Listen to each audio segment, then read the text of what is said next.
No. You are now entering the world of a movie review. A world full of drama, joy, ridicule, movie spoilers, unpopular opinions, and adult humor for as far as the eye can see. Welcome to An Evening at the Movies.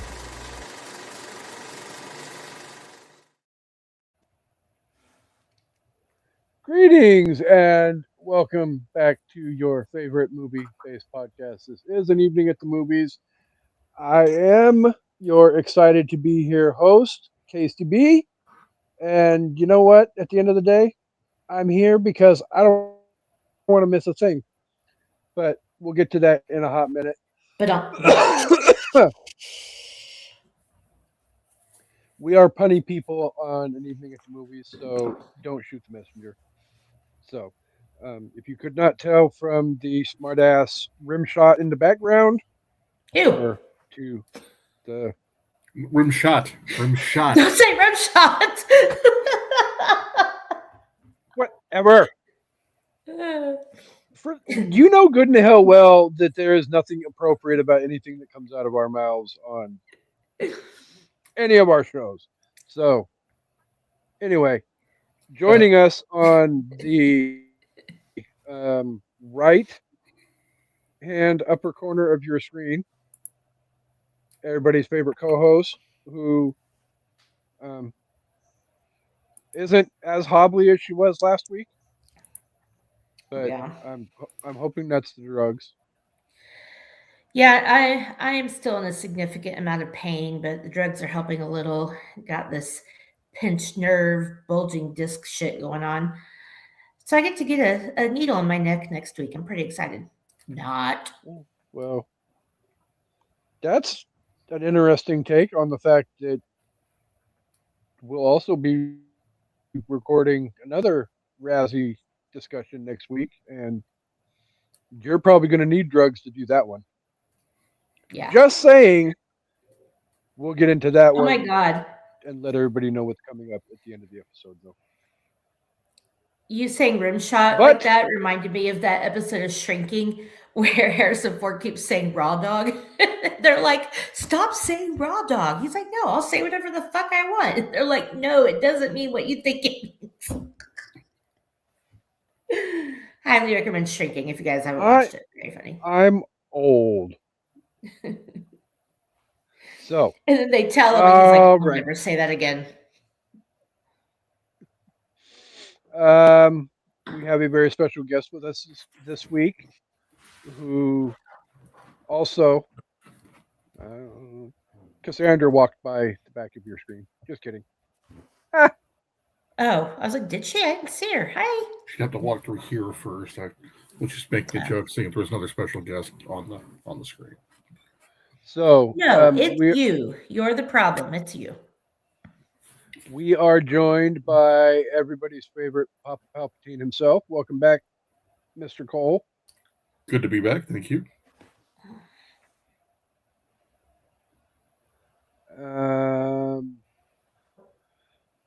We are excited to have everybody here. And if you aren't up on our little pun humor, it is still for the next 2 weeks Razzie month on An Evening at the Movies, where we are looking at supposedly horrible movies that Hollywood thought deserved to be honored as the worst in cinema for the year that they were released. Well, they're lame. I mean, wait, this wasn't for a Razzie? Yeah, of several. We'll get there. What in the actual fuck? Sorry, jumping ahead. My apologies. Yeah, this was actually one of the biggest surprises that. So we'll discuss some of the. I'll bring up some of the other.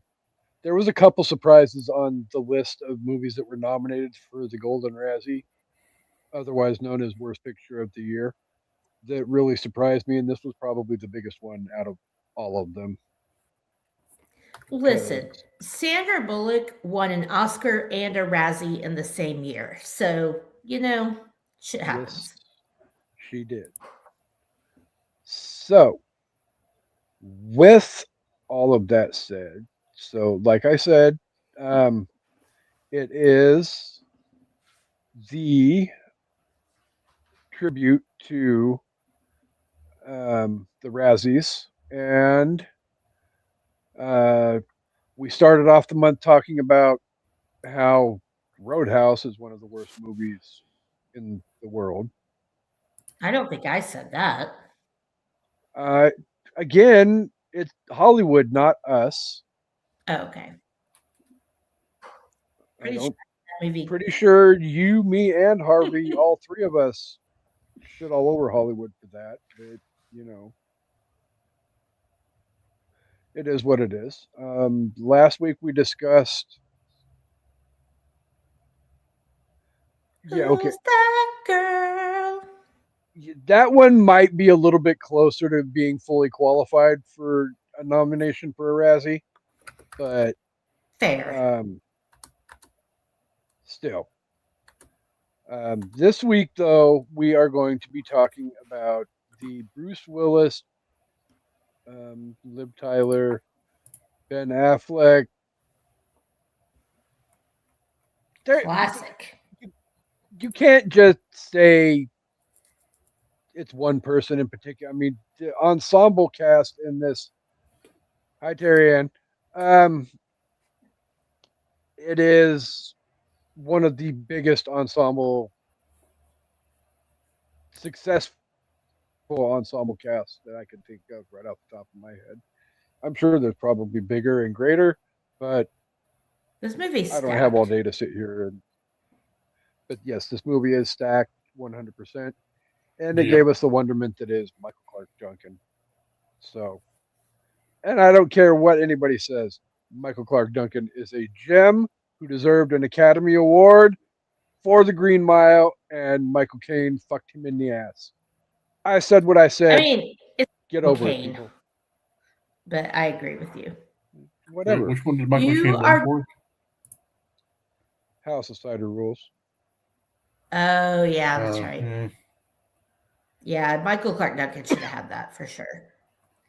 You are not on fire, Ricky Bobby. That's my favorite Michael Clark Duncan line ever. Yeah. Like, don't put that evil on me, Ricky Bobby. I think at that point Hollywood You was so mean you're done with giving things to Tom Hanks movies that he might have felt the brunt of part of that. yeah, because Tom wasn't even nominated for The Green Mile. Which is crazy. Not that I But he think he also won necessarily Oscars deserved back to it per back years, so se. And he had a few other nominations, all within that framework of that decade. So I think he's the only person to do that. Like, not the only person. Spencer Tracy did it before him, but since Tom, I don't think anybody else has done that. I don't One believe so now. actor, actress back to back. So, back to back, no. right. I think there's been multiple awards, but I don't think it's been back to back. Yeah. But we are talking about So, Armageddon. I mean, yes. Armageddon. But before we do that, though, I'm going to surprise both of my majority of my Mount Sitmore cohorts because the fourth person isn't here. But surprise, surprise, we're going to do some sip libs. Did I authorize that? Okay, we're going to do an evening at the movie libs. I authorized the siblibs. Let's do it. Okay. So, ladies first or guests first? Ladies first. Okay. Well, I don't see any ladies on the show, but I digress. Fair. Love you, How do co-host. you know Mean that it. she is a Fair. lady? She's a lady. Whoa, whoa, whoa. All right, Amanda. Enter a movie character name. Rockhound.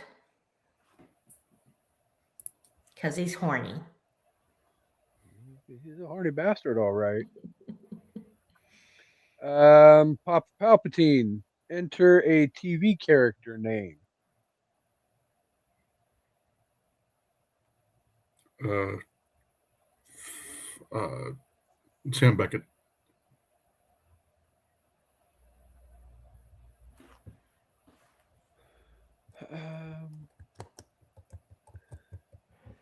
KSTB. Enter a body part and ha ha ha. Roast beef.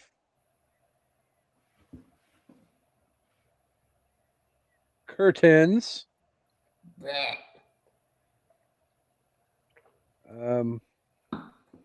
Amanda. Plural direction. The fuck? Norths? Like, what do you mean plural I don't know what that direction? means. Sits?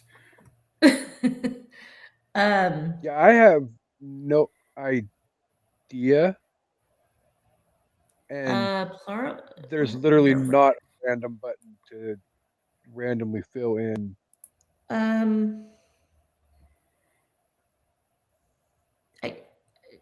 I don't understand. I don't either. Okay, Norths. Okay. No clue.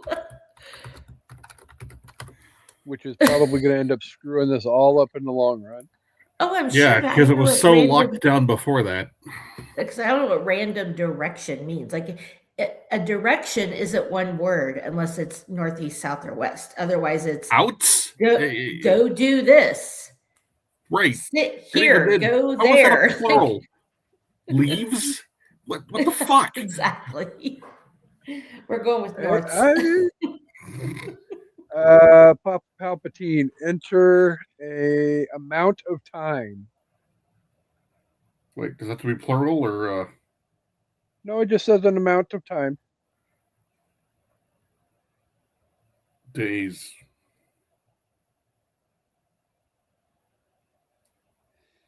And I've not been able to shift off that direction thing for a minute. I'm I'm so confused. I went Norths. It was fun. Rolls up your tongue like a porcupine. Right? for me, I get a shape. We're going to go with silver. What? What? Silver dollar pancake. Okay. It's not a shape, it's a menu item. Round. Amanda, enter body organ. I like how it Okay. says body organ. I and not propose body from now on part. for the rest of this lib, everything is plural. Let's just fuck everything up. Okay. Body organ. Let's go with kidneys. Yeah, let's pluralize everything. So if we're pluralizing it, Palpatine, a plural noun. Fucks. As in the amount of things you have to give. Exactly. Zeros. Zero. How in the... Okay, so we have an adjective. So I'm guessing plural of that is certifiably... Fuxibles. Fuckables. Flexibles. Verb for me.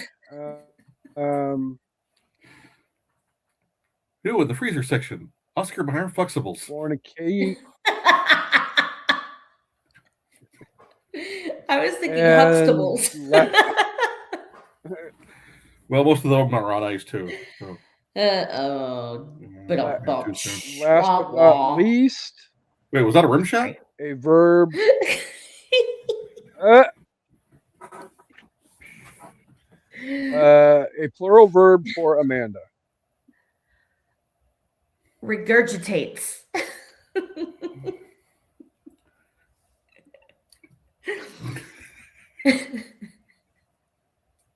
I'm trying to be scientific. We are talking about a sci-fi movie. We are. Oh, the scientists didn't like it. We'll get to that. It's Okay. got problems. Just a few. So, this, An Evening at the Movie Libs, is entitled No, Wedding Vows. you don't get to Okay, steal sip sip libs. libs from me. It's sip libs. Oh God, wedding vows. I'm scared. Oh, Yes. eyes do's.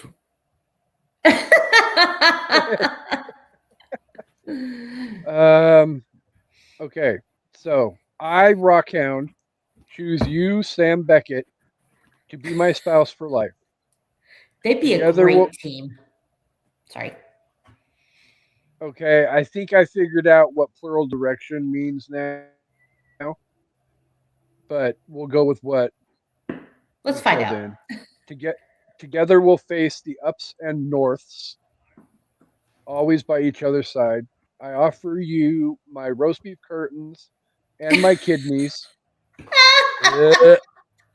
Really? What do they expect us to do? My ups and my diagonals? Downs Yeah. is the only thing North that is works almost there. Literally, the only word that goes there is downs, but We could go They ups, give you we my could go ups and downs, we could go zigzags. sides to sides. So yeah, roast beef curtains and kidneys as a safe haven filled with love and fucks. I promise to stay faithful and devoted to you like this never-ending silver dollar pancake round. My love for you will endure days, just as this ring is made of certifiably fuckables material. My commitment to you will never fornicate. With this ring, I regurgitate you. That sounds solid. But Not bad. I still don't understand plural. They We're thought going they to did take something a turn there. of phrase that Like, only has one option that makes sense, and we'll make it one of the blanks. exactly. Yeah, there's I'll be there for the literally. ups and the slightly rights. They should have just made it a plural noun because Right. anything you could have put in there as a plural noun would have been Right. amazing with that. Yeah, My for the ups, ups and the my blowjobs. The ups, Anything. yeah, my the ups ups, and the ups vaginas. and the ups and the nipple Exactly. clamps. Yes. My ups and my dildos. Yeah. Right. Like, Or give shame it an on them. adjective for it. So you could have the moist ups and downs. Bleh. Well, Well, all right then. Let's Uh, Armageddon on. yes, we are. Because I gotta pull up Wikipedia, but so like I said earlier during the intro, for those of you who don't know, we are discussing Armageddon and supposedly the fact that Hollywood did not enjoy this movie. Hollywood can go fuck themselves right off. They enjoyed parts of it because it was nominated for some Academy Awards too. Again, we'll get there in a second. Yes, we will. You For know what we those should have done of you, is movies that were nominated for Oscars and Razzies in the same year. To be fair, last week's was nominated for a Grammy. Last week's was nominated for a Grammy. Never mind. yes, Last week and this week we got Best Original Song Grammy noms. and there was nothing about Roadhouse that got nominated No. for an Academy Award, No. except Not for even Amanda's close. bird twitching. I mean, if we got to see Patrick Swayze's dick, I'm pretty sure that would have been nominated for best effects or I don't know, best visual. Lord Jesus, fix it. Okay, so I have my Wikipedia in front of me now. So, with all of that said, for those of you who do not know, Armageddon released on July 1st, 1998 in the United States. It was directed by some fool named Michael Bay. That guy. Blames all the fucking explosions. Exactly. basically, a lot of people critically may point the finger in his direction as the reason why this movie got all the Razzie attention that it got, but it is what it is. It was released by Buena Vista Pictures. It had a budget of $140 million. It made Damn. a whopping box office of $553.7 million.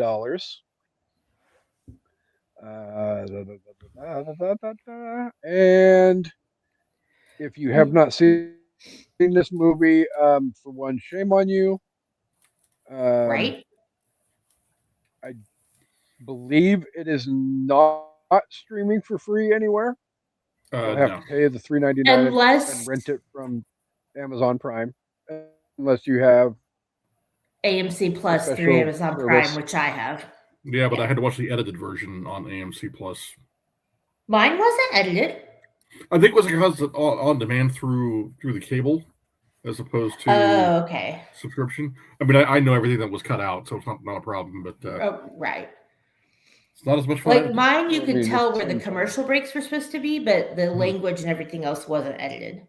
Nice. And before Amanda amazes us with her stellar description of sweaty, grimy, rustic Ben Affleck, Ugh, So I and great. Bruce have Willis. some. Well, it is what it is. At least I didn't say Steve Buscemi. No. I have some Rotten Tomato scores. I have a tomato meter score and I have a popcorn meter score. Would you amazing people like to wager a guess as to what you think the scores are for this movie? I'm gonna go 27 on the tomato meter because that's the critics, right? Yes. Yes. And then the popcorn score, I'm gonna give it like an 80. I already know what they are, so I'm not going to say anything. Okay. That's fair. Also, Because you told me. fuck Rotten Tomatoes. So, Oh, yeah, I forgot. fuck, mother, fuck Rotten Tomatoes. I did Indubitably. definitely share. I mean, indubitably, please. That doesn't. I can't say it. It's not happening. It's too much. It's too It's much. really way too much. So, yes, I did share the Rotten Tomato scores with Amanda. So, but that was due in large part to the fact that the large discrepancy in scores. Your head was exploding. I think that's why. Yeah. Yeah, I'm not. I just predicted a large discrepancy, and I'm not shocked by that whatsoever. So there is, for those of you that care, a 30% differential in scores on the nose. The critics on 176 reviews gave this movie a 43%. Wow. And Well, the better than I popcorn expected. meter and the fans gave this movie on 250,000 plus reviews a 73%. Not high enough. Generally, for the most part, there's not. I learned that there's not that big of a gap in between the two scores. I've seen like 15, 20%, but for the most part, yeah, it's not that huge that I can think. If there's been another movie that we've done that's been a bigger gap, I don't remember what it would have been. Yeah, I'm surprised So. the fan score is at a 73. Well, I do have some notes about that. Let me go over the awards and plot summary, and then we can kind of talk about what the discrepancies are, or why people didn't like it versus why they did. Because honestly, as much as I love this movie, I really can see why some people didn't. So, Armageddon, interestingly enough, like I said, was nominated for Academy Awards and Razzies. It did not win any Academy Awards, but it was nominated for Best Sound, Best Effects for Sound Editing, Best Visual Effects, and Best Original Song. I Don't Want to Miss a Thing, which was written by Diane Warren, and she's always nominated because she's amazing. It was nominated for several Academy of Science Fiction Awards, and it did win Best Science Fiction Film. And then Michael Bay won Best Director because, yeah, I mean, it's Michael Bay. Sci-fi is kind of his jam. I thought it tied with Dark City on that one, on Best Movie. Oh, for the Sci-Fi Awards. Or Sci-Fi Awards. Oh, well, I don't know. Yeah, you might be right. I'm going off IMDb. Also, I hate the fact that it didn't win Best Visual Effects. The movie that won that year was good, but it wasn't this. What movie was it? What Dreams May Come. Great movie. Great movie. Okay. Visually stunning. But it's not this. I don't know. I gotta say, What Dreams May Come, I think, is more visually stunning than this movie. And this movie is very, like, aesthetically pleasing and true to what you would imagine space and asteroids are like. But right, but I think there were a lot more put into the effects of this movie than there were of What Dreams May Come. Gotcha. It was nominated for the Grammy for Best Original Song. Did not win, and I don't know what it lost to. Several MTV Movie Award nominations. It did win Best Song at the MTV Movie Awards. Razzies, we have nominee Best Picture, winner Worst Actor for Bruce Willis, nominee Worst Screen Couple Ben Affleck and Liv Tyler, nominee Worst Supporting Actress Liv Tyler, nominee Worst Director Michael Bay, nominee Worst Screenplay, and surprisingly, which makes me want to stab somebody, it was nominated for Worst Original Song at the Razzies. I think that is complete and utter bullshit. I don't care what you think about this movie. I Don't Want to Miss a Thing is an epic song. It was the wedding song of the year, if not for several years. Not that that's just the thing you judge on, but that song's amazing. And it lost out to a song from Prince of Egypt. What in the actual fuck? What? Look up the Grammy for... Are you talking about the Grammy or the Razzie? I'm talking about the Oscar. Okay. We need to know who won the Grammy over... I mean, it's Diane Warren. If the song was written by Diane Warren, you always pick Diane Warren. I mean, it's probably not the last time that Diane Warren's name is going to come up on this episode.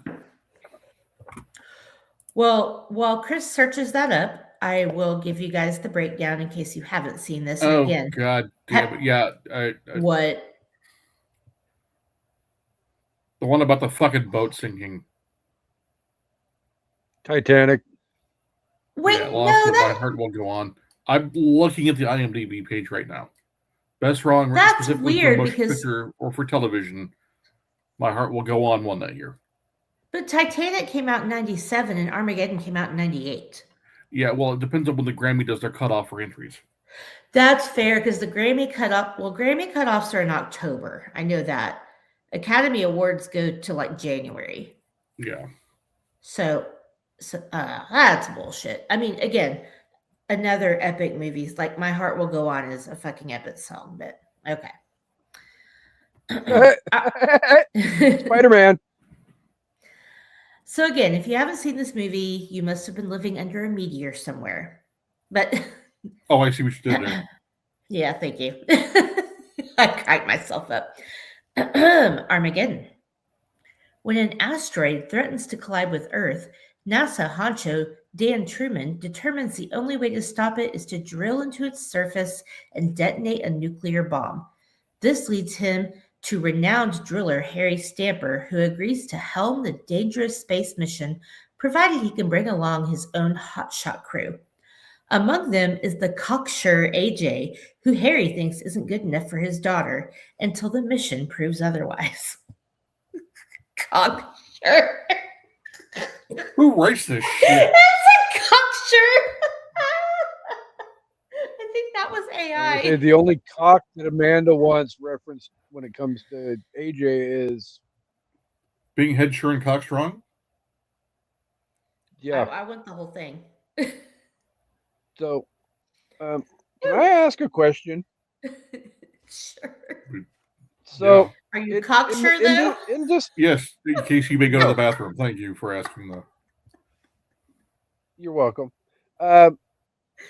In this movie, if I remember correctly, did they not describe this global killer as being about the size of Texas, the state of Texas?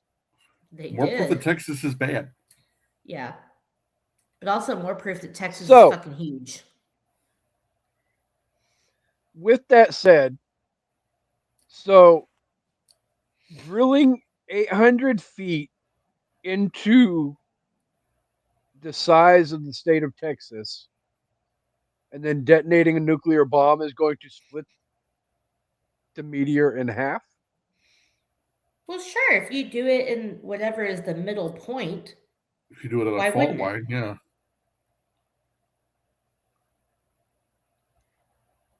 I Yeah, I'm mean, pretty sure that they were not exactly precise with where they landed on that damn Yeah, well, they missed meteor. their spot by 26 miles, as I remember them saying. Look, if you're looking for hard sci-fi and honest to God legit science, find another fucking movie. This is exactly. not that. And so that is one of the Oh no, I biggest fully complaints accept about this that. movie. It's very I was scientifically just illogical. Yeah, the physics don't work half the time. They said that 3/4 of the NASA time. people watched this movie and found over 168 errors. They use it in management training Yeah. to identify errors, and yeah, there's a lot. So it's like another Michael Bay and Ben Affleck movie that I love, Pearl Harbor. If you are looking for factual information, do not watch this movie for that. Everything after the Cuba Gooding scene is bullshit in that movie. Yeah, I mean, Pearl Harbor is not, it's historical fiction. It's a love story. Armageddon is science fiction. This entire premise is completely illogical. Right. And you have to go into it knowing that. And it's soft sci-fi, which I'm not insulting it by saying that. It's just it's not Well, Heinlein, right. it's not Asimov, it's not The Expanse. It's not hard sci-fi, but it's a hell of a watch. Right. But like you can't disaster movies in general are pretty over the top. Like Yeah. their worst case scenario, their what can we think of that would just absolutely destroy everybody in multiple ways, whether it's logical or not. This movie is very illogical, both from a scientific and ethical and even a just normal person standpoint. NASA would never send a bunch of oil drillers who have never even passed a science class into space. Like they're not fucking doing that. Come on. well, yeah, I guess if you get desperate enough, you would. I mean, it is what they call a global killer. Yeah, but Why with not? the I whole mean, concept of they have these crews that have been training for a possible Mars mission, they'd have brought in actual fucking drilling experts to train those guys. So they've already been trained by Probably. experts for however many months they were working on. Probably. And they might have sent up 1 or 2 advisors per crew, but not like a whole crew like Amanda's saying. Right. Like the only actual astronauts are the 2 people flying each spaceship. Come on. Come on. Like this again, movie is very over the top, but 3. that doesn't really bother me. One's a munitions specialist from the military, not really an astronaut. You had Fixter, you had the girl, and then you had the Russian cosmonaut. So Yeah, but he The wasn't Russian planned. guy doesn't count. Yeah. They didn't he didn't count. He's not on their level. if you're watching in the country of Russia, we here at An Evening at the Movies do not judge. All Russians He was count not on the equally. manifest, Casey. They're heavy one cosmonaut. Woohoo! And hey, don't you want to go down like some junky cosmonaut? Yeah, I do. I love that song so much. So fucking good. Hey, don't you want to go down? All right, sorry. So the other reasons that this movie was hated was, which this is a popular complaint with Michael Bay stuff, style over substance. They're going for the big, epic. If the man could make a 2.5 scenes. hour explosion, he would. Oh yeah, totally. The man loves his goddamn pyrotechnics. He really does. And Bruckheimer fucking enabled it. Yeah. And when you get those two together, $140 million. Yeah, all spent on explosions. But in that time of cinema, that is what was selling. Like, sure, you had Independence Day, you had this, you had Pearl Harbor, you had Transformers, you had, I'm naming Michael Bay stuff, but Men in Black, like, well, Men in Black had more substance. Well, they had those late 90s, early 2000s action flicks were all about bigger and badder and crazier explosions. Yeah. How much shit can we blow up? How much sci-fi can we shove down your throat while making it quasi-believable and wanting and still being like engaged? You know, that's why Transformers worked, at least the first one, because you're engaged in the story just enough, but then they give you explosions and fights and, you know, cars changing into cyborgs. Yeah. Like cyborgs? Megan Fox. Or whatever they are. What are they? They're sentient robots. Robots. Cyborgs and robots are the same thing, right? They're absolutely not.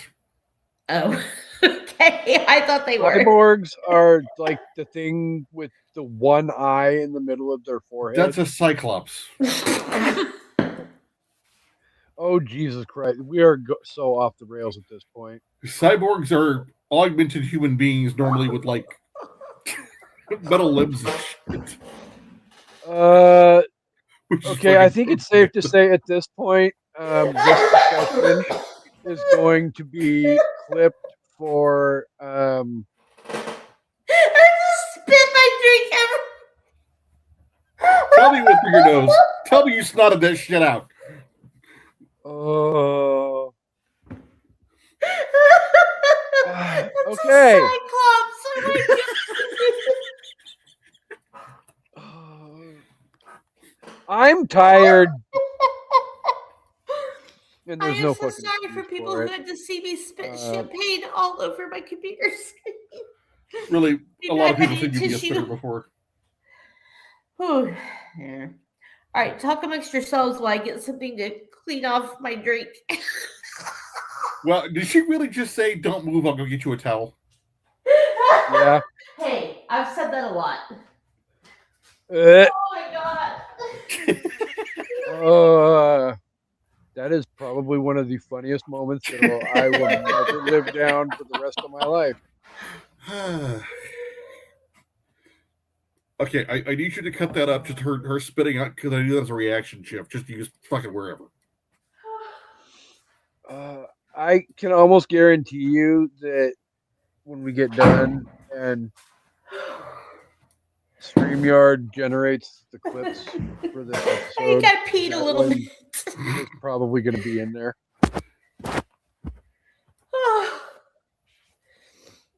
Oh my God. If not, Amanda, it's roughly in the 35-minute mark of the show. Okay, I'm writing that down. Oh. And it's funny because he mentioned Cyclops in this movie. It's like Cyclops over there is freaking me out. Oh yeah, right, yeah. Who's Jethro Tull? Who's Jethro Tull? That whole super cut there, that montage with the shrinks is fucking hilarious. It's like, I can handle this mission. I don't think I can handle being in this room anymore. God, I love Will Patton. I do too. I love him so much. If you haven't seen it, I highly recommend Falling Skies. Oh, where he plays one of the major characters. All right. And legit hard believe it or sci-fi. not, he actually is a fairly accomplished audiobook narrator. Really? Really? Okay. Uh-huh.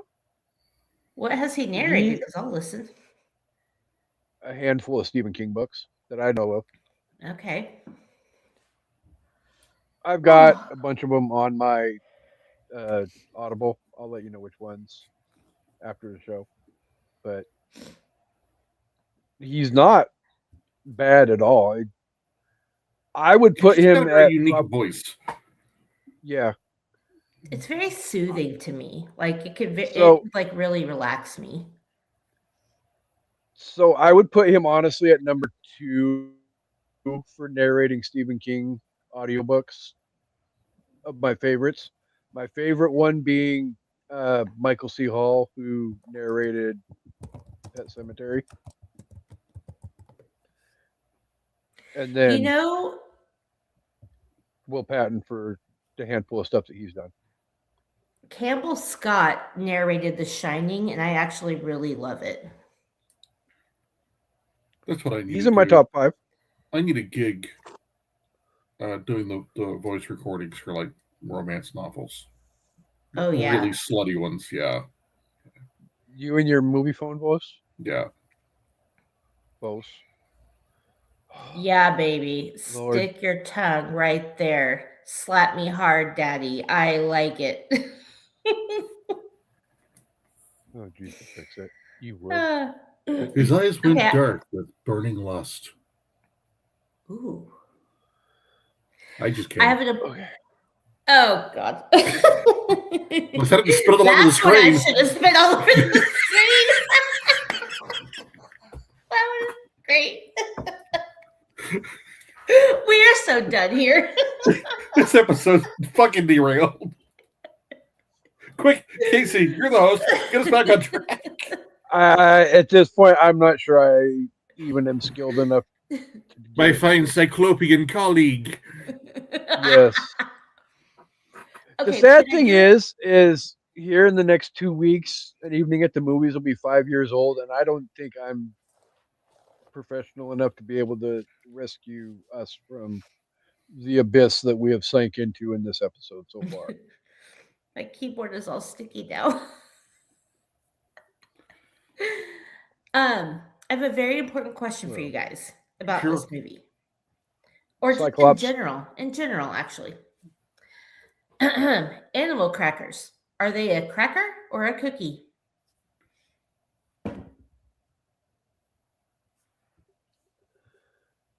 Okay, I prefer when the gazelle goes down south. I think the gazelle would go down south for either a cookie or a cracker. I agree with Ben. It's sweet, which to me suggests cookie. An animal cracker is a cookie, not a cracker. This is hard-hitting topic stuff, you guys. So that is kind of a really weird thing to use for foreplay, but whatever. Hey, the world's ending. What are they going to do? Skip the foreplay. Armagedon on one more time before your booty call leaves the earth. To be fair, she said... A blast off before the blast off. She said, you have such sweet pillow talk, which to me suggests they already had sex and now they're just laying there doing their stuff. Did you not see what they were doing at the beginning of the movie when her dad discovered them? Yeah, I'm saying the animal cracker talk was post-coital. No, because he was awake and paying attention. Some guys are capable of that. Yeah, Neanderthal. Yeah, and they all have boyfriends. Ooh. Whatever. Okay, so the other thing people complained about, and this is the thing I was saying earlier that I am going to give them.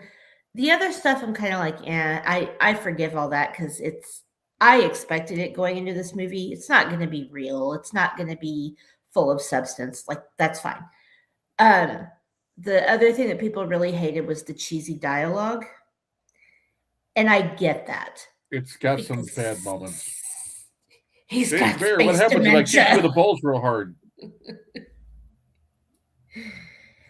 Especially the stuff leading up to where we even get introduced to Bruce Willis and his whole gang. Everything is so cheesy. The NASA guys running around and just everything's real cheesy. But even after that, the space dementia line takes me out every single time. Right. Because he's so serious. He's got space dementia. Which is 100% stolen from The Abyss, that whole plot point of somebody lost their shit and you can't do anything about it right now. And he's out there just like sitting on the bomb, like, whoa, get off the nuclear warhead. Look for the power to my legs, brother. Yeah, William Fichtner tries too hard to be like the super serious guy in parts of that movie, and it works against it. I like William Fichtner. I do. He's done a lot of great stuff. Yeah. Yes. But yeah. Okay. This is not one of them. If you're looking for accurate science, fuck off elsewhere. If you're looking for great dialogue, fuck off elsewhere. If you're looking for a compelling storyline, where fuck all the way off elsewhere. But this is also one of those movies that if you're sitting at home and you're flipping through channels and you run across it, you just toss the fucking remote and watch. Yes. Yeah. My other favorite cheesy line is, Houston, you have a problem. Oh, it's so good. It's so good. Yeah, it's just so cheesy. I will say one of my favorite quotes, Steve Buscemi. We lost him. I spit all over the screen and he was like, I'm out of here. Well,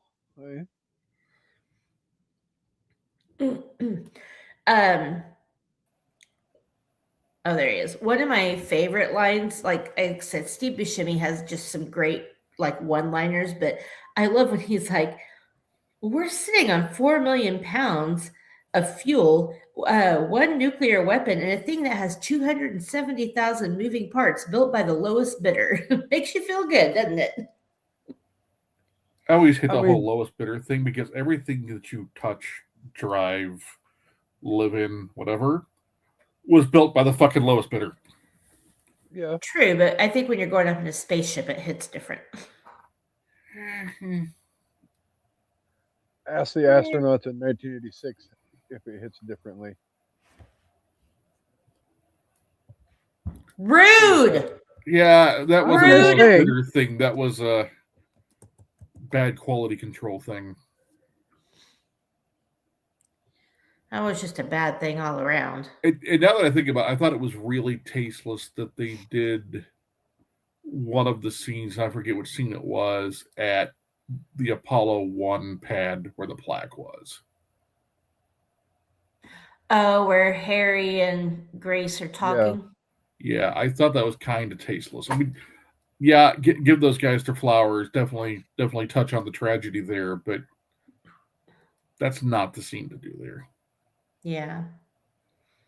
I mean, I think they just wanted you to know that they were actually at, the NASA place and okay, whatever, so they're actually in Florida. Great. Right. Yeah, I don't know. I just thought it was inappropriate. I mean, it's not one of those that I'm going to turn off the movie or delete it or whatever. I just thought, in retrospect, that's maybe not the scene you do at that location. I mean, they're trying to play homage or pay homage, not play. But yeah, I get what you're saying. That was kind of like, I think these guys aren't even real astronauts. Like, come on. They're paying homage to a Cyclops. No, a cyborg. A Cyclopean cyborg? Exactly. That would be a robot with one eye in the middle of its robotic forehead. What did you guys think about Liv Tyler in this movie? Because that's another thing that some people have complained about, and I personally think she was amazing. I think she had moments, but I think other parts she could have been replaced by a cardboard cutout. Huh. Okay. Yeah. I think it to me it's bad direction and bad dialogue, but the The scene on the rig where she's talking Japanese and then bitching her father out. That just doesn't work for me because people can read body language if they don't understand the language. So that whole scene just smacks of shoehorning in something. The emotional scenes she was really good at, but the actual just talking scenes, I don't know. I thought she was funny and quirky in the moments where she needed to be, and then she was serious and dramatic when she needed to be, and I thought she was better in Empire Records. Oh well, I mean, yeah, Empire Records is pretty much a superior those films. So I don't necessarily think this was her best performance by any stretch of the imagination, but I don't think it was Razzie worthy either. No. Yeah, it definitely wasn't the worst. I mean, we can have this discussion again next week with Kristen Stewart because do not even put those two in the same sentence. I'm not putting them in the same sentence. I'm just saying we can share all the hatred in the world for the acting style of one Miss Stewart next week on An Evening at the Movies. And we will, because that girl only has 2 movies that I actually like. So yeah, and I think also a lot of the hatred that Liv Tyler got on this movie is since Aerosmith features so heavily in the soundtrack, there was, of course, the nepotism. Right. And I don't know how the whole thing came about. Maybe it was totally separate. Maybe it was a package deal. I don't know. I don't fucking care. But the amount of hate she got for the movie was well beyond how she actually performed in the movie. Which isn't fair. And she and Ben Affleck have such good chemistry. Like, I thought their chemistry in this movie was so good and easy and just felt natural. And then they did Jersey Girl later, which people hate Jersey Girl. I personally like it, but they had great chemistry in that movie too. But I don't know. It just like there's like I put them in the same kind of league as like Kate Hudson and Matthew McConaughey, where their on-screen chemistry is just so natural that they work so well together. Or like I wouldn't say on the same level as Meg Ryan and Tom Hanks, but I think they felt like a very natural couple, and like you rooted for them and you could just see them together, you know? I don't know. I don't think you're wrong. Oh, no, you're not. Okay. You're not. Sorry, my bad. For dramatic effect. I mean,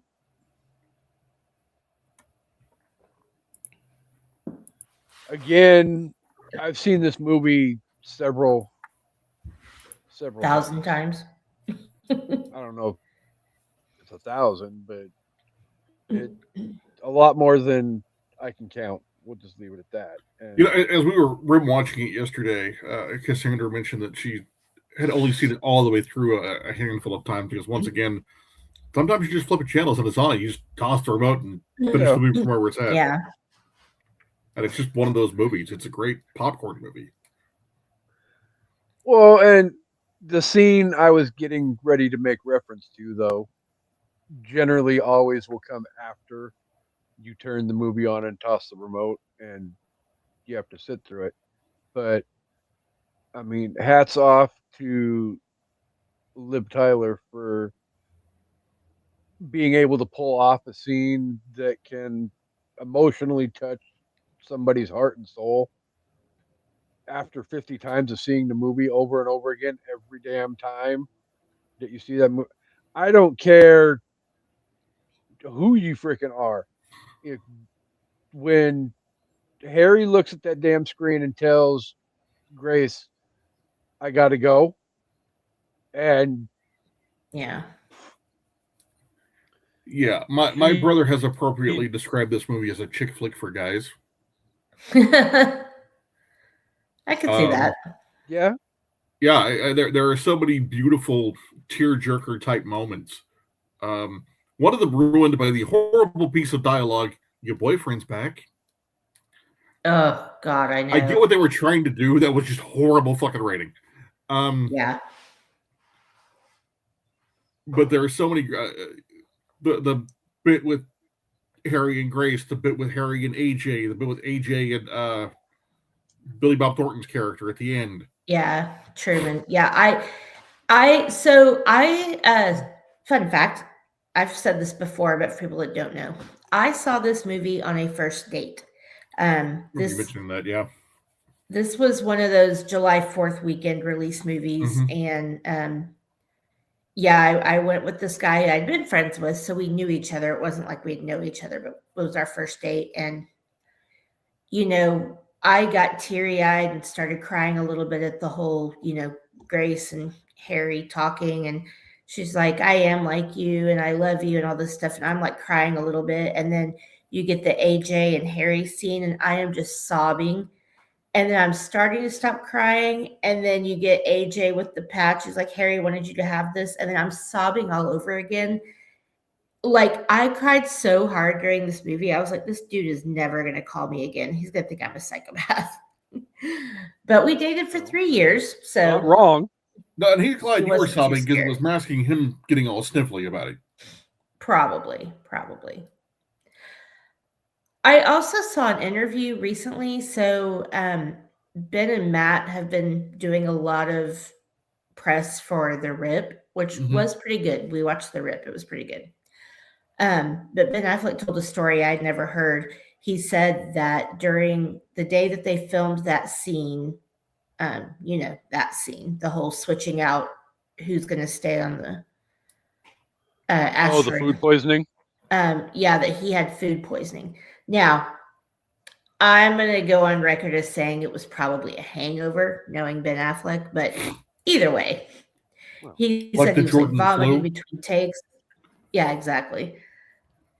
But he said it helped make the scene better, and I'm like, yeah, maybe, because he was In very retrospect, upset and extras crying like and he looked whatever. pale as shit in that scene.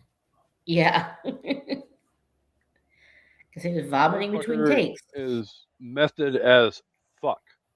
I guess it's better than spewing champagne all over the screen between takes. I mean, at least he did it between takes. I did it right in the middle of talking. But that scene where he's like, it's my job. And Harry's like, no, you're going to take care of my daughter. And I've always thought of you as a son. Like, that whole exchange is just so good. And like, I feel like both of their acting is so well done, and people give it shit. But I just, yeah, Ben's very emotional, but he's also a kid. Whereas Harry's like, I'm the adult. This is what I'm going to do. No, you got two guys who have been just gets me. overly testosterone fueled macho dudes for the entirety of the movie, having that very short, very poignant heart to heart. And honestly, the dialogue from both of them makes sense from the characters they've established. Yeah, I agree. But yeah, this movie did a good job of giving you all the action, a lot of comedy. There's so much comedy in this movie. Oh, yeah. But also the heartfelt moments, like I feel like it all really comes together really well. All the characters have, Agreed.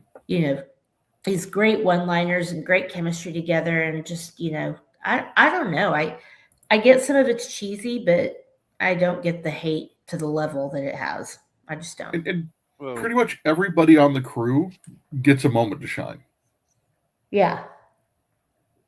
Which is hard to do with that big of an ensemble. Yeah, agreed. Because there's a lot of famous people in this movie. God, yeah, the soundtrack's amazing. Oh my God, the soundtrack is so good. In fact, was this not in my top 5 90s soundtracks? I don't think it was. Really? It might have been, but also at the same time, there were just so many damn good ones to choose from. Plus, I had to steal, 60% of Casey's. Exactly. Yeah. And it was the end of the 90s, so it's like, yeah. When you get to the end of the decade, you kind of like stuff mixes together and you might forget. But yeah, this had a lot of good classic rock and obviously a lot of Aerosmith. But then you also get Leave It on a Jet Plane, which I know it's only them singing it, but that scene is still. again. It's so cute how they just all, start singing it. Like, I love it. And then freaking Max busting out with that voice out of nowhere. Whoa, whoa. That was not great, but I know He Max pulled it had a off pretty better. singing voice. Poor Max. So yeah. He wanted to miss a Oh, thing. poor Max. And Rockhound's just like, bye, Max. He's got space dementia. Right? That should have been the sign right fucking there. What's funny about this is that Deep Impact came out the same year, and one of my favorite quotes on Friends is Chandler like can't sleep. He wakes up Monica in the middle of the night, and he's like, "Hey, which one is Armageddon and which one's Deep Impact?" And she's like, "Deep Impact is the one with Robert Duvall. Armageddon is what's going to happen to you if you wake me up." And I think I haven't actually seen Deep Impact because at the time I could afford to watch It's one or good. the other. But as I remember reading about it, Deep Impact is actually more hard science. Yeah. Yeah. I don't want to spoil it, but Deep Impact is really good. I would say it's a lot more dramatic and sad. It doesn't have the comedy factor like Armageddon has. It's a lot more serious, but it is a really good movie. And again, a lot of big stars: Taya Leone, Robert Duvall, Morgan Freeman. I can't even think of who else is in it, but it's just crazy they came out the same year and basically had similar premise. If we were going to talk 90s sci-fi movies, Deep Impact definitely would be going on the schedule. Yeah, and Dark City absolutely as well. Oh yeah. Dark City is so fucking good. Deep Impact shows you a lot more of what happens on the ground, whereas Armageddon is more like everything that's happening in space with the crew. But both good Boots movies. on the ground. Boots on the ground. Champagne in your face. Champagne in your face. Amanda didn't want to spit all over her screen again. So funny. Well, anything else we want to talk about before we do our... Oh, you go ahead, Casey. I thought I had something, but it literally went right out my brain. It's because you have space dementia. Hi, Max. A symptom of that is not knowing the difference between a cyborg and a cyclops.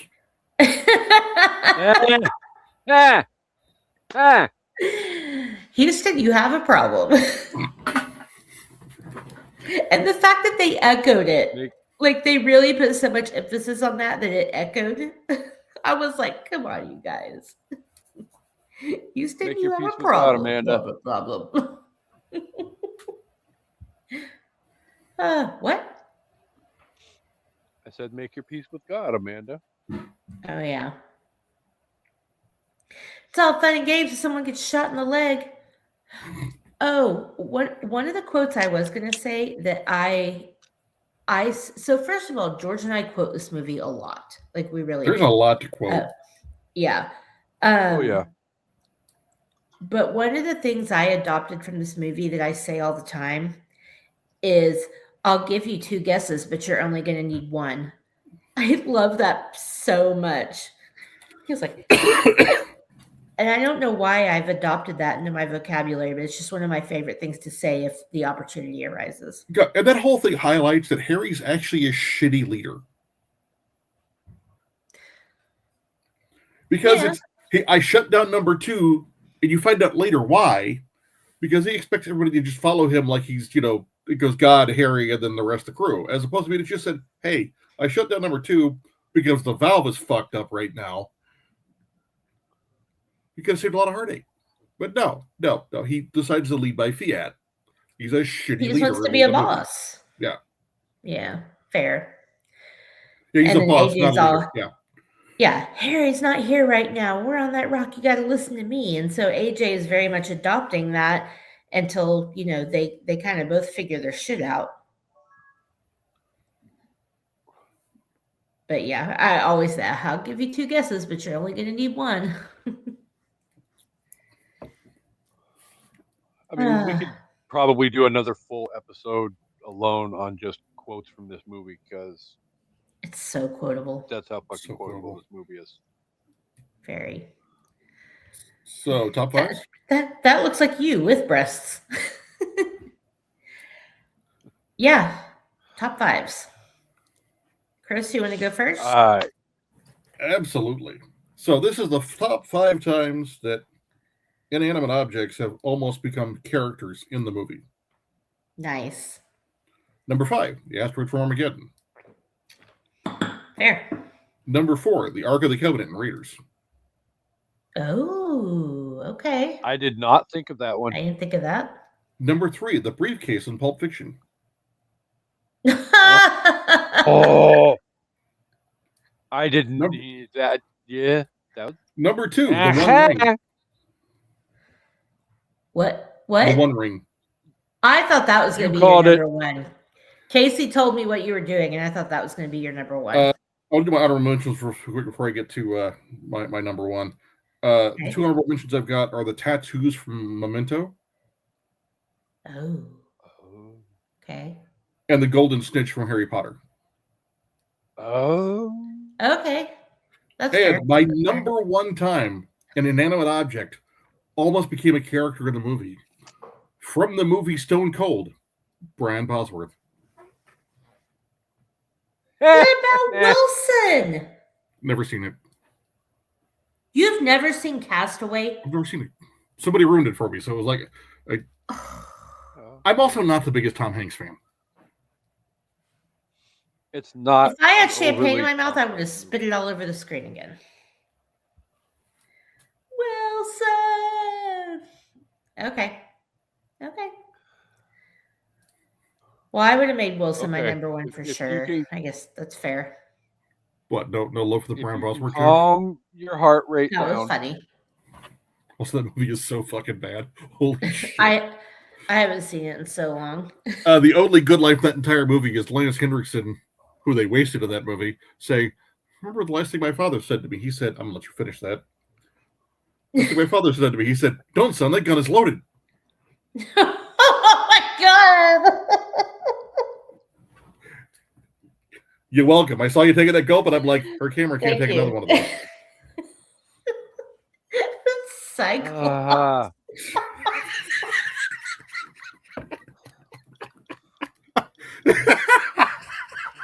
Oh, Lord. Oh my God, I can't. We just need to have a first man with my face saying, that's a Cyclops. Okay. Amanda, do you have a top 5 to share with us? I do. I went with the lowest of the low-hanging fruit. I went with top 5 disaster movies. Ooh, okay. So I'll do my honorable mentions first. For honorable mentions, I have Alive, Towering Inferno, because I wasn't really sure if a fire technically counts, but that movie is really good. Oh, that's absolutely a disaster movie. That's a classic, yeah. Yeah. Deep Impact, because it's great, but just I could have put it with Armageddon, I guess. I Am Legend and Dante's Peak. So those were my honorable mentions. My number 5 is The Perfect Storm. I think that movie is so good. Doesn't have the happy ending that you want, and based on a true story, and it's epic with its visuals. So I think it's really good. Number 4, I'm going with The Birds. I don't know if you guys want to count it, but I'm going to count birds attacking an entire town as a natural disaster. Oh, for sure, yeah. Because they never explain it.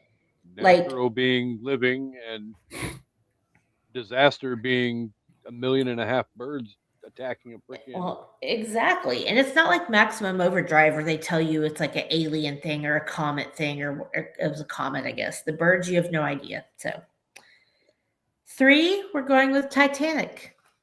That iceberg really took everyone the fuck out. I'll Number never let go. 2. Babe, you got a Exactly. magnetic cable handy? One of those magnetic cables? Oh, Chris is about to lose us. My headset told me the battery's low, and I left the charging cable at the office. Number 2 is Twister. Love that movie. Cheesy, but love it. Can't get enough. It's all And about then humans number 1 being. is, huh? All about humans being. And then number 1 is Armageddon. It's, one of my favorite, if not my favorite. Well, I clearly just said it's my favorite disaster movie, but amazing sci-fi movie. Lots of fun. All the good times to be had.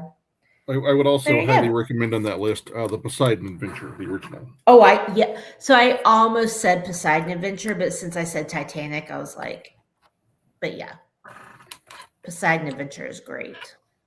It really is. Oh, I also had Sharknado as an honorable mention. Fucking love those movies. I don't care. I think Sharknado is a fucking classic. I don't care what anyone says. Oh, the whole series is just Yeah. guilty pleasure television. Yes. I fucking love it. Totally. Casey? The shark. Okay, so I'm going with Is your list going to greatest- have a Cyclops on it? I love you. I'm sorry. I will mute you. We're going with movie ballads not sang by Whitney, Celine, Bryan Adams, Kenny Loggins, or who was the fourth one? Aerosmith? Aerosmith? Title down. Aerosmith, yes. That is an So, oddly specific we're list. I'm looking taking- forward to it. Well, I was trying to tie it as closely as I could to Armageddon without totally just.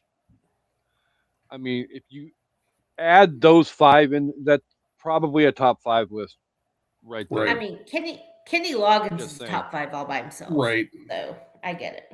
Yeah. And the great thing is, with taking all those artists out, you have a chance to bring in one of the great versions of Total Cyclops of the Heart.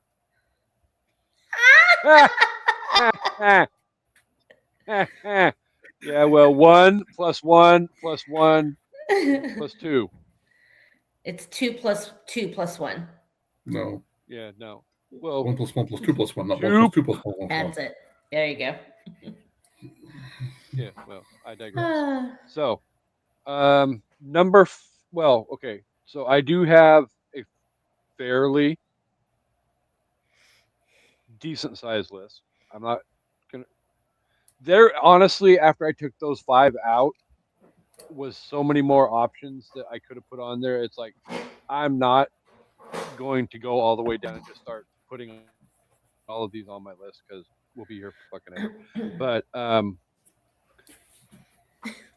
let's see. I've got a couple honorable mentions, and then we'll go with the top 5. So, number 1 honorable mention, "It's a Long Road" from First Blood by Dan Hill. Oh, wow. Going all the way back. I was going to say, yeah. Going back in time. Sorry. Let's see. Amanda's Bird Twitching, "She's Like the Wind" by Patrick Swayze. Yes. And we'll go with "Up Where We Belong," Joe Cocker and Jennifer Warnes. That should be in the top 5. What's the matter with you? Have you seen some of these other ones that you are clearly forgetting about? Okay. Because 1, you should know what my number 1 is. I do know what your number 1 is, but... And 2, you should technically know what my number 2 is. Okay, well, I'm not thinking that hard. Go ahead. We'll get there in a hot minute. So, number 5, Nothing's Gonna Stop Us Now, Starship from Mm. the 80s classic Mannequin. If this world entitled others. All right, sorry. Let's see. Number 4, Berlin, Take My Breath Away from Top Gun. Good I one. said no Kenny Loggins. I did not say no Top Gun. So, Well, yeah, that Uh, wasn't Kenny, so fair. exactly. Number 3, from the Western outlaw classic Young Guns 2, Ah, Blaze of yes. Glory by Bon Jovi. Great I was going track. to say that one. Yeah. Number 2, Is it? no. Oh. Number 2, Flexing and putting on a Purple Rain. seatbelt? Oh. I was doing arm wrestling. Oh, you were going over the top. Got it. Yeah. Meet Me Halfway is sung by who? Oh, Loggins. that is Kenny Loggins. I'm sorry. My bad. Number My 2 bad. is sang by a phenomenal artist by the name of Prince. Mm. It is Purple Rain.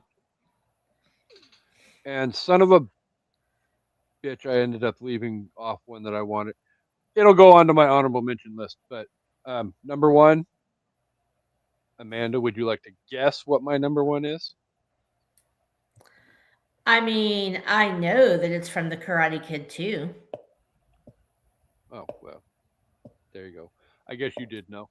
So, yes, Peter Cetera, The Glory of Love, Karate Kid Part 2. And as an addendum to my honorable mentions, from the fantasy epic Highlander, Queen, Who Wants to Live Forever. May I submit for your attention It Must Have Been Love by Roxette from Pretty Woman and Stay by Lisa Loeb from Reality Bites. I don't know that I'd call Stay Like a I said, power ballad, I guess, but you know. I It's said an ballads. epic I didn't love say song. anything about power.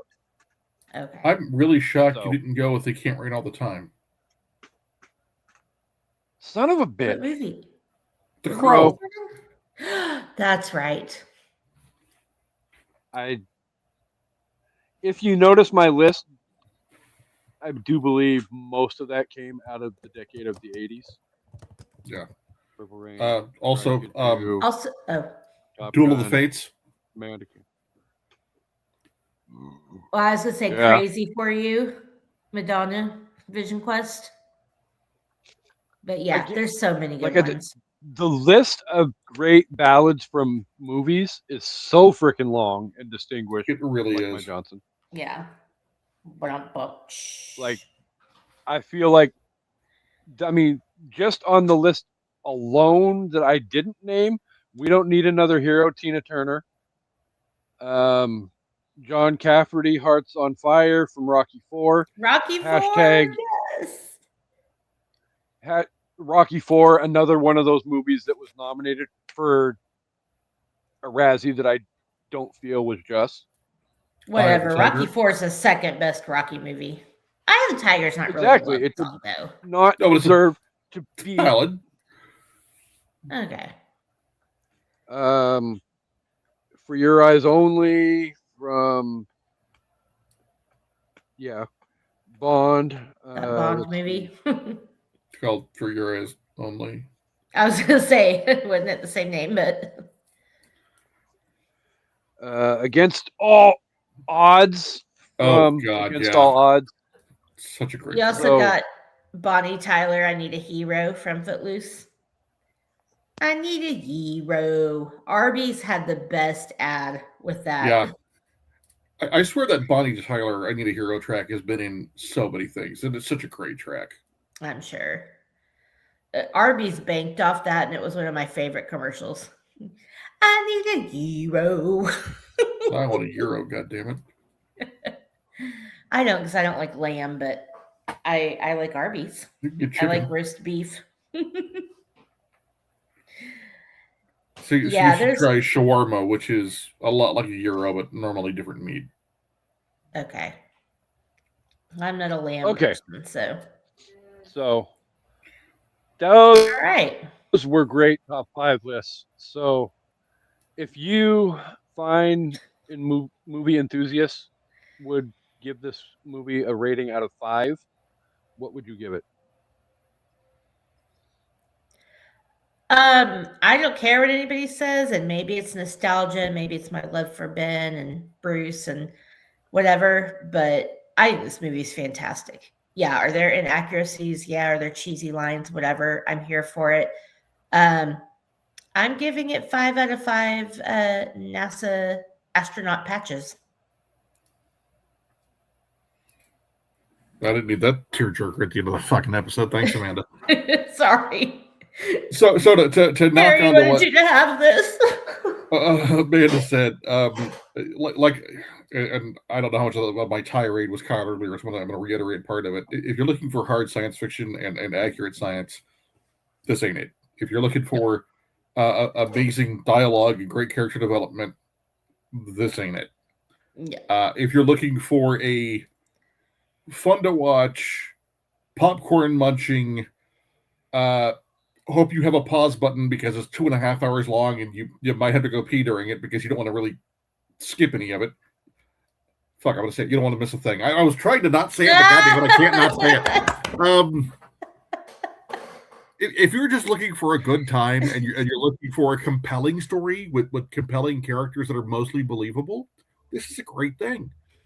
So all I'm going to say is American ratings, Russian ratings, 5 stars. All made in Taiwan. All made in Taiwan.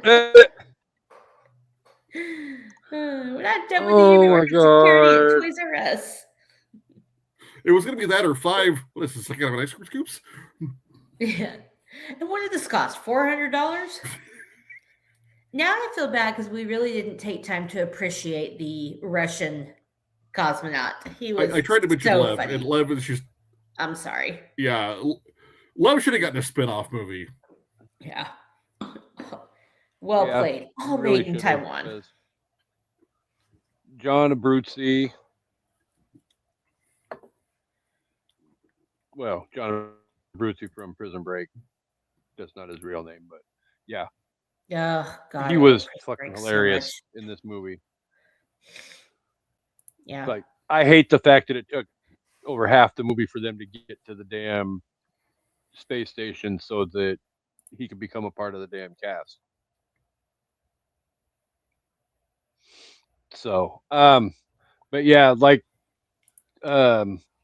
everybody already said, so this, honestly, if you're going into this movie expecting perfection and accuracy and all of that, dude, what the fuck? I mean, I'm pretty sure there is no whiteboard to illustrate how this type of a situation can and would unfold. Hold on. They're NASA. They got So- guys just sitting around making shit up. You got guys backing them up, just making shit up.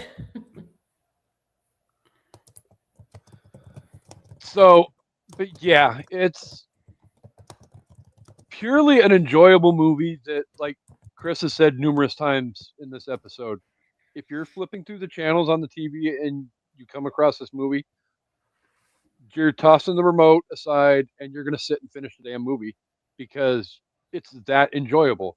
It's funny, it's quotable, it's relatable, it's everything that you could want from an entertainment value movie and more. So, what the fuck, people? Just sit back and fucking enjoy the damn ride, and you know, That's what she said. exactly. So I'm going to go with 5 out of 5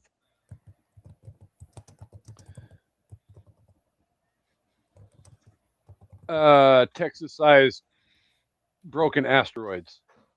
Nice. Okay, so I am sorry, real quick. Quick because I know we need to go. But we did not mention, and I just have to say for the record that I don't even know this bitch's name, but Chick's ex with their son. Oh, that man's a salesman, and as soon as she sees he's an astronaut, that man's your daddy. Fuck that bitch. Well, hold on. She April did say, O'Neil. "Hey, court says you're not supposed to be here." Okay, that's fair, but she changed her tune a little fast. But Well, it yeah, was she- nice. Yeah, I don't want you to be involved in this guy. Hey, you should know the fact that your father helped save the fucking world. But their moment at the end did add to my crying. So Oh, Okay. absolutely, yeah. I mean, you're crying, and not. yeah, I the didn't. little I boy, shared a like, little bit, oh yeah. God. Okay. All right. Well, Casey has pieced out for a second, so I will take us out. Oh, wait, he's back. Nope. Guess who's back? I have to Not go again. through my outro before you get to Shay's take us back. out. So, Tell a friend. all right. So we cannot leave the episode without thanking the listeners for being here each and every week. You guys are incredible, especially with the fact I do believe I said earlier we are rapidly approaching our 5th anniversary coming up here on the 10th. So We old, bruh. wow. And in the podcast world, how many podcasts out there can say that they have almost 300 episodes? A Not lot. mine. We fucking do. That's awesome. Well, I mean, okay, how many independent podcasts can say they have 300 Fair. episodes? You Fair. know, no, even Most even, have fizzled out by Corcoran's now. 300 is pretty fucking awesome. Yeah. So Air high five. 5 years and lots. Whoop. So there is that. But coming up before we get to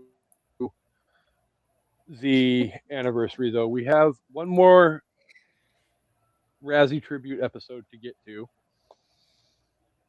Pray Can't for our wait. soul, because I can honestly say this one I do want to miss a thing, but it was picked by the Unpopped Kernels, and I promised, at least for the Razzie month, that they get to pick one of the movies. So, and it was discussed Didn't last they name week. my daughter and after the decided Loch on- Ness monster?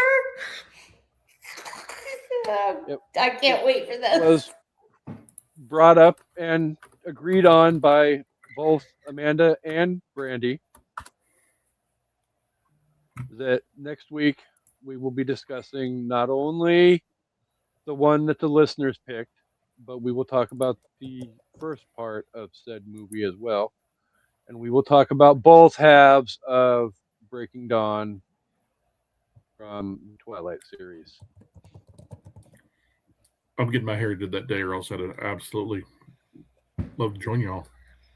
I think I'll be washing my hair, relacing Me my too. tennis shoes Out of the country. out of the Out of the country. No, So- it wasn't my pick, but Brandy wants it, and Brandy's been faithful from day one, so we will do it for Brandy. And honestly, out of all the Twilight movies, this is probably one of the ones I hate the least, so I'm okay with it. Because the series is almost over. Right? You're like, we're at the end of this shit. Like, just we got to get through this 2.5 hours and we're done. Yeah, like Amanda said, though, I mean, Brandy has been asking for it for 5 years. So it just has to happen. So we will do it. We will discuss Razzie's it. Whether all over your face. It's like bukkake all over your face. It's Razzie's all over your face. It's like champagne all over your computer screen. yeah. Was it actually champagne, or was it just So, sparkling white wine? Prosecco, technically. Good old Kirkland. Love me some Costco Prosecco. So You since say we are Kako? close enough, I will. I did. Nice. Sorry, Casey. since we are close enough, I will say really quickly though, I do know Cyclops Co. that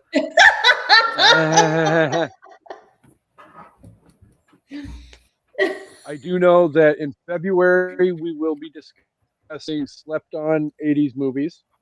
Ooh, You will have to Yeah. tune in for Breaking Dawn to find out what those movies will be, because I'm not giving it to you for free. if Tune you in and don't do listen my to us. science project, I quit. If we don't do what?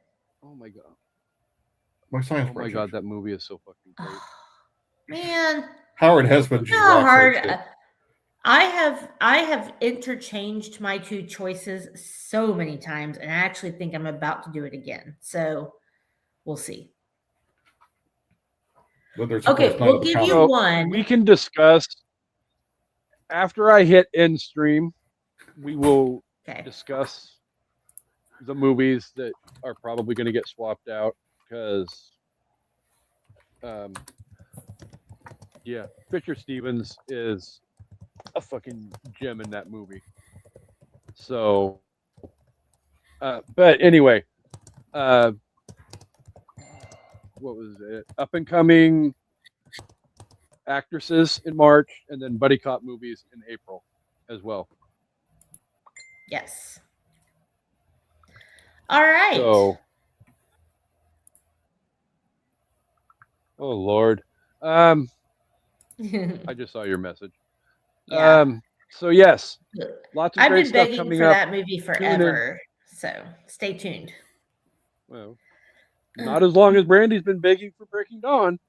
Mhm. I will pass on my selection for your last selection you just listed, Amanda. That is Really? just great cheesy flick. Yeah. Okay. Okay. I might have to switch one out for that then. We'll discuss. Can we just do like 3 months of slept on 80s movies? Just Great. kidding. No, but all right. Well, this was fun. So evidently, Brandy got home from college and dealing with financial aid. So of course I'm right. I'm always right, and we can just save a lot of arguments if you would just remember that, Brandy. So We are here for you, Brandy. yes. So lots of fun stuff coming up as well. I do know this for sure, 100% certain. I don't care what the theme is coming up. We are going to get all 4 members of Mount Sipmore here, and we will be discussing Harry Potter and the Deathly Hallows Part 1 and Part 2. I'm ready. I'm ready to be a part of a Harry Potter episode. Fucking finally. So let's do it. Again, 5 years later, but I know. Right. digress. So, all right, but lots of fun. Join us next week. Amanda and I will be discussing when we want to record this. So stay tuned for that update. You can find out on all the social medias when that will be. And Amanda, take us home. All right. We hope you guys enjoyed this episode. Hope you enjoyed me spewing liquid all over your screen. Sorry about that. Thanks, Chris, for being here. We love you, and we hope you all come back for an evening at the movies. Goodbye. Deuces.